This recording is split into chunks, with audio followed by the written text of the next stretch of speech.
Hello everyone. આજનો આપણો topic થોડો અલગ છે, વિડીયો થોડો અલગ છે. આજે અમે તમારા માટે એક ઇન્ટરેક્ટિવ સેશન લાયા છે ક્વેશ્ચન આન્સર ફોર્મેટમાં. તો આજનો આપણો ગેસ્ટ છે ડોક્ટર નિષ્કા પંચાલ. એ મારી બહુ સારી ફ્રેન્ડ છે અને એની સાથે સાથે બાય પ્રોફેશન એક ફિઝિયોથેરાપિસ્ટ છે અને ટ્રેન પિલાટેસ ટ્રેનર છે. Welcome Nishka to our channel. How are you? I am good Kavisha, how are you? I am very good, thank you. તો આજનો ટોપિક શું છે? આજે તમે શું લઈને આવ્યા અમારા વ્યુઅર્સ માટે? આજનો મેઇન ટોપિક છે આપણો બેક પેઇન, ઓકે. જે અત્યારનો સૌથી લીડિંગ કોઝ છે. Agreed. બીટ નાના છોકરાઓમાં, અડલ્ટ્સમાં કે પછી ઓલ્ડ એજ. એનીવન. યસ. તો એના કોઝિસ શું છે જે આટલું આપણે પ્રેવેલન્ટ જોઈએ છે કે 20 યર્સ ના હોય, ઇવન સ્ટુડન્ટ્સ હોય, સ્કૂલ ગોઈંગ સ્ટુડન્ટ્સ હોય, એ લોકોને બહુ બેક પેઇન થતું હોય છે, શોલ્ડર પેઇનના ઇશ્યુઝ પણ લઈને આવતા હોય છે. તો એના કોઝિસ શું છે? યસ, સો સૌથી લીડિંગ કોઝ હું અત્યારે કહીશ એ છે સેડેન્ટરી લાઇફસ્ટાઇલ. જે નાના છોકરાઓમાં, અડલ્ટ્સમાં કે ઓલ્ડ એજમાં બધામાં આજકાલ જોવા મળી રહી છે. તો બહુ જ લાંબા ટાઈમ સુધી કોઈ પણ એક પોસ્ચરમાં બેસી રહેવું એને કહેવાય છે સેડેન્ટરી લાઇફસ્ટાઇલ. જે અત્યારે 9 to 5 જોબ, જેમ કે ડેસ્ક વર્ક, તેમાં કન્ટિન્યુઅસલી બેસવાવાળું પોસ્ચર લઈ લો, ક્યાં તો પછી કોઈની એવી જોબ હોય જેમાં બહુ જ લાંબા કલાકો સુધી ઉભા રહેવું. તો બંને વસ્તુમાં જ્યારે પોસ્ચર બદલાતું નથી લાંબા કલાકો સુધી, તો એ બહુ જ અફેક્ટ કરે છે આપણા મણકાઓ, જે દબાવ આવે છે, એ પ્રેશર આપે છે બેઝિકલી. યસ. તો એના લીધે ઇન્ક્રીઝ થાય છે. એના સિવાય હવે એના સિવાય આપણે જોઈ શકીએ તો સેડેન્ટરી લાઇફસ્ટાઇલના લીધે થતી ઓબેસિટી, વેટ ગેઇન થાય છે અને એના કારણે પણ મણકા પ્રેશર ક્રિએટ. અને આપણી food habits, as we all know, આપણી ફૂડ હેબિટ્સ બહુ જ અમેઝિંગ છે. ફ્રાઈડ ખાઓ, ઇન્ક્રીઝ શુગર, તો એ બધું અફેક્ટ પણ કરતું હોય છે. યસ. એના સિવાય બીજા કોઈ કોઝિસ છે, કોઈ ડિસીઝીસ છે કે બીજા કોઈ causes? Yes, definitely. Second main cause છે એનો જીમમાં થતી ઇન્જરીઝ. તો જ્યારે જીમમાં એબ્રપ્ટલી વેટ લિફ્ટિંગ કરવામાં આવે છે અને એ પણ અનસુપરવાઇઝડ હોય, જ્યારે તમે જીમમાં જઈને પ્રોપર ટ્રેનરની અંદર ટ્રેનિંગ નથી કરતા, તો જીમ ઇન્જરીઝ બહુ જ કોમન થઈ જાય છે અને એના લીધે બેક સ્ટ્રેન્સ અને સ્ટ્રેન્સ બહુ જ. અને આજકાલ તો બધા જીમ જતા જ હોય છે. Yes, every starting from 18 years થી લઈને 40 યર્સ સુધીના બધા જીમ જતા. ડેફિનેટલી.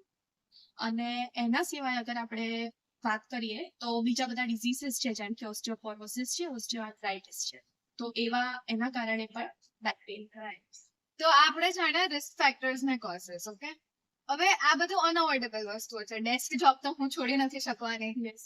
તો હવે શું કરવું જોઈએ એ પ્રિવેન્ટ કરવા? એની સાથે આપણે શું લાઇફસ્ટાઇલ ચેન્જીસ લાવીએ કે જેનાથી આ અવોઇડ થાય છે? રાઈટ. ઓકે, તો આ વર્ડ તમે બહુ સારો યુઝ કર્યો, જેનું નામ છે લાઇફસ્ટાઇલ મોડિફિકેશન. જો અગર આ અત્યારની જનરેશનમાં, અત્યારની લાઇફસ્ટાઇલમાં અગર આપણે બેક પેઇનથી બચવું હોય તો લાઇફસ્ટાઇલ મોડિફાઈ કરવું બહુ જ રાઈટ. તો સૌથી પહેલા હું સજેસ્ટ કરીશ કે 9 to 5 જોબ છે જે અનઅવોઇડેબલ છે, તમારે ડેસ્ક જોબ કરવાની જ છે. Even long hours standing, especially Yes. for us doctors, as Yes, we know, definitely. surgeons especially. Definitely. તો એમાં સૌથી ઇમ્પોર્ટન્ટ છે ફ્રીક્વન્ટ બ્રેક્સ લેવા અને ફ્રીક્વન્ટ બ્રેક્સમાં ચાલવું, ક્યાં તો ફ્રીક્વન્ટલી સ્ટ્રેચીસ કરવા. એટલે every half an hour or every hour તમને જ્યારે પણ ટાઈમ મળે તો તમારે સ્ટ્રેચીસ અને વોક કરવું જોઈએ. એ હું સૌથી પહેલા સજેસ્ટ કરીશ. ઇવન આપણે પોસ્ચર, જેમ આપણે જોઈએ છે કે લોકો સ્લાઉચ થઈને બેસતા હોય છે, તમે કહી શકો છો કે બધા એવી રીતે, ઇવન સ્ટુડન્ટ્સ પણ કોઈ ટટ્ટાર નથી બેસતું બેઝિકલી, તો એ અફેક્ટ કરતું હોય છે સાથે. હા, બિલકુલ. અત્યારે જેમ કે આપણે મોબાઈલ ફોન યુઝ કરતા હા. હોઈએ છીએ, જ્યારે પણ આપણે ફ્રી ટાઈમમાં હોઈએ છીએ તો આપણને પણ ખબર બધું નથી કામ હોતી. આપણું ફોન પર જ થતું હોય છે આજકાલ.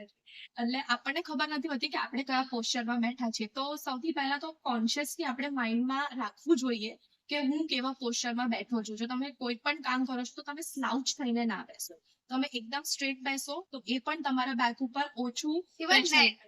યસ, નેક, એ પણ બહુ જ ઇમ્પોર્ટન્ટ છે. એના કારણે પણ નેકના ઇશ્યુઝ થતા હોય છે. ડેફિનેટલી.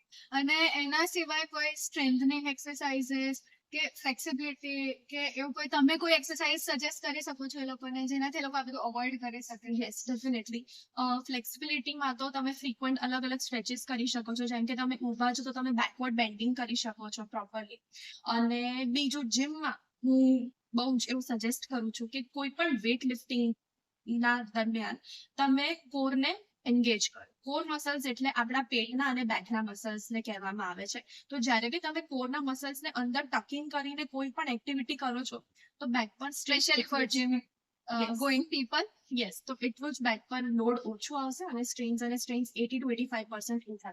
ઓકે, અને એટલે basically flexibility, strengthening frequent posture changes અને વોક એ બધું બહુ ઇમ્પોર્ટન્ટ Yes. છે આ અવોઇડ કરવા યસ વેરી ઇમ્પોર્ટન્ટ. અગર તમે વોક કરો છો તો હું સજેસ્ટ કરું છું કે વોકિંગ તમે 15 to 20 મિનિટ્સ થી ચાલુ કરીને હાફ એન આવર સુધી કરી શકો. બટ એમાં પણ ઇમ્પોર્ટન્ટ છે કે તમે સારા ઇન્સોલ્સ યુઝ કરો.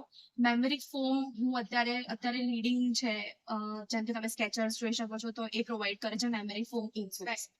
અને બીજું સૂતા ટાઈમ બહુ જ સોફ્ટ ગાદી હોવી એના કારણે પણ બેકના ઇશ્યુઝ આવે છે. એટલે ગાદીમાં પણ મેમરી ફોમ તમે જો યુઝ કરી શકતા હો તો બેસ્ટ છે.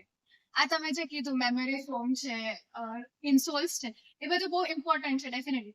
પણ તમને એવું નથી લાગતું કે અમુક વાર બાયર્સને ટ્રિક કરવામાં આવતું હોય છે આના માટે કે કમ્ફર્ટેબલ ચેર છે આનાથી બેક પેન નહીં થાય, ઓર પીલો છે ફોર એક્ઝામ્પલ કે આ કમ્ફર્ટેબલ છે આ મૂકશો બેક પેન નહીં થાય, બટ સમટાઈમ્સ એના લીધે પણ થતું હોય છે. તો એ લોકોએ પણ અવેર રહેવાની જરૂર છે એ રીતે Definitely. ચેક કરીને લે હા, રિવ્યુઝ જોઈને. હા ડેફિનેટલી એ બધામાં ફસાવાનું નહીં અને મેઇન ફોકસ કરવાનું પહેલા તો એક્સરસાઇઝ પર, ફ્લેક્સિબિલિટી ઇમ્પ્રૂવ કરવી જોઈએ અને સ્ટ્રેન્થ વધારવી જોઈએ. હવે એમાં જરૂરી નથી કે તમે જીમમાં જ જઈને એની સ્ટ્રેન્થ ઇન્ક્રીઝ કરો છો કે તમે ફ્લેક્સિબિલિટી ઇન્ક્રીઝ કરો છો. તમે નોર્મલ ઘરે બેઠા બેઠા પણ એક્સરસાઇઝ કરી શકો છો. 2-3 એક્સરસાઇઝીસ એવી છે જે તમે રૂટીનમાં કરશો તો તમારી બેક સ્ટીફ થવાના ચાન્સીસ ઓછા થઈ જશે. ફોર ફોર એક્ઝામ્પલ તમે સૂતા હીલ પ્રેસ અને હેડ પ્રેસ બંને Okay. જોડે કરો તો જેના કારણે બેક પર થોડું પ્રેશર ક્રિએટ થશે અને બેકના મસલ્સ થોડા ખુલશે. રાઈટ. સેકન્ડ એક્સરસાઇઝ છે બ્રિજિંગ, એટલે કે પેટથી ઉપર. એવી 1-2 એક્સરસાઇઝીસ જો તમે રૂટીનમાં કરો તો તમારા બેકને સારું રહેશે. Okay, thank you. અને એના સિવાય આપણે ફૂડ હેબિટ્સમાં શું કરવું જોઈએ? ઓબેસિટી મેન્ટેન કરવા માટે, નોર્મલ વેટ મેન્ટેન કરવા માટે it's also very important. Very important. So બધાને ખબર જ છે કે ફેટ કાર્બ્સ ઓછા કરીને આપણે પ્રોટીન રિચ ડાયટ ખાવું જોઈએ, ફાઈબર્સ વાળા ડાયટ ખાવા જોઈએ કે જેના કારણે તમારું પેટ ભરાયેલું રહે એટલે તમને ક્રેવિંગ્સ ઓછી થઈ જાય by default. Right, yes. Sugar ઓછું થઈ જાય બેઝિકલી. Yes. ફ્રાઈડ ફૂડ ઓછું કરવું જોઈએ તો એના લીધે આપણું વેટ નોર્મલ રેન્જમાં મેન્ટેન થાય. That's also very important. Thank you so much. આવા વધારે વિડીયોઝ જોઈતા હોય અને અમારી ઇન્ટરેક્શન ગમ્યું હોય તો બેલ આઇકન સબસ્ક્રાઇબ કરો અને નીચે કમેન્ટમાં લખો. Thank you so much doctor Nishka. Thank you so much doctor Gavesha. By.